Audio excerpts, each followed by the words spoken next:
In July 2022, we went camping for a week at Shoals-White River State Park. You won't see much about Bull Shoals on this trip because the swim beaches were flooded, so we didn't get to enjoy the lake, but we did a lot of stuff on the river, and we're here a year later to catch you up on some of the highlights.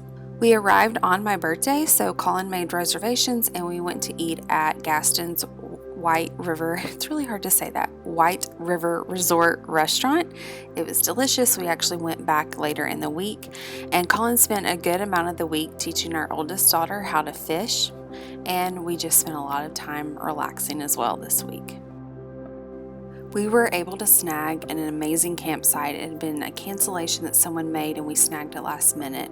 And right behind our campsite was this little gopher and his burrow, and so it was fun to watch him for the week.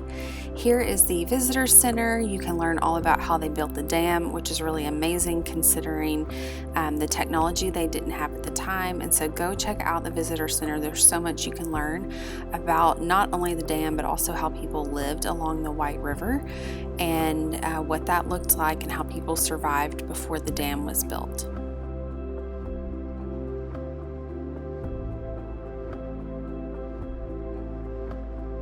You can also see the type of fish that will be in the river and also the type that you can fish for in the lake. You'll find different types of fish. They also will stock different types of fish. Trout fishing is huge here on the White River. And ranger boats, you may have heard of them, they originated here in the area. Since we were pretty much staying in one place for the majority of the week, we were able to attend a lot of the programs that the state park puts on. We went to classes and we went on a guided hike. It was really nice. And look at that river. Oh, it's so relaxing. It's freezing cold, but it feels really good on a hot summer day.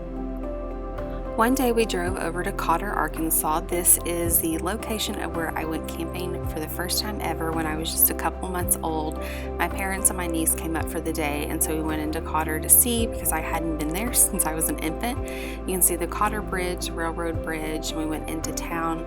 And we were looking for a place to go have a picnic, and so we started heading to the park that we just had found on GPS.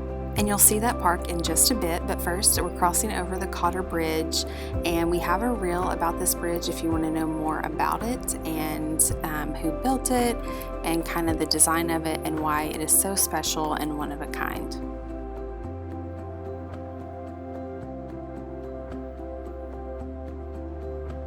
So we got to the park and drove up, and we found this swimming hole with a tire swing, and I'm not going to show a lot of this.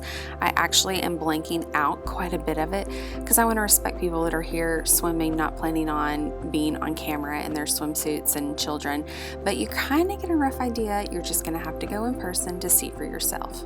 Then we went to the Cotter Bridge Market, and Colin grabbed an ice cream and we shopped. I picked up a sticker. This is a newer store, a couple years old, and they have a lot of interesting things here that you can check out.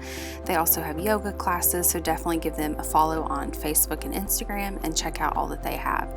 This is a really neat town. You can come, you can hire a tour guide to take you out fishing, you can stay at the cabins. It's very nice.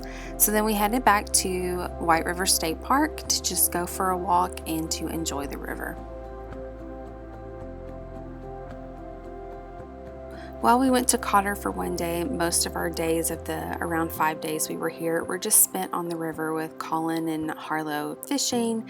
The last day I tried to sketch out and do some watercoloring to just kind of remember the trip and to have something to look back on.